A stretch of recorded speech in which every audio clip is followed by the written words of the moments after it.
that there is a broadcasting signal to you of who you really are, that you can tune into by your attention to whatever you are giving your attention to, and that your emotions let you know about that signal.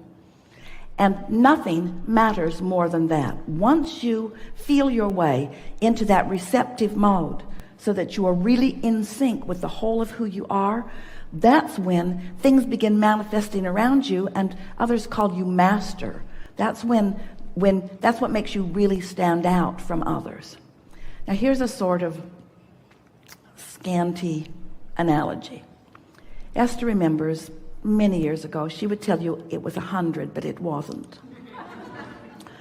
She had a CB radio in one of her early vehicles, and several of her friends were traveling, and they were communicating as they were moving down the highways with their CB radios. It was really fun. The thing about it that was interesting is that anybody that got onto that channel could hear the conversation, and they couldn't all talk at once. Sometimes it would get overloaded.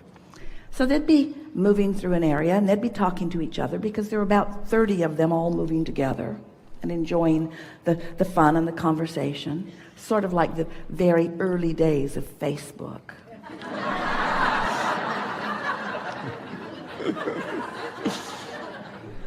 And then they would move through an area where there was some guy with a CB tower that was offering a signal that was so powerful that he dominated the airwaves, and none of them could get in.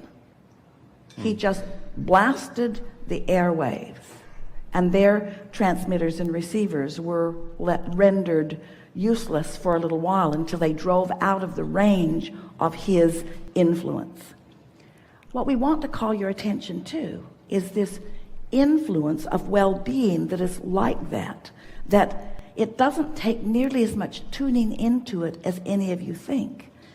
But most of you are running around with so much chatter going on, chatter that is far less relevant to you than that. And that's really what we're trying to get you to tune into.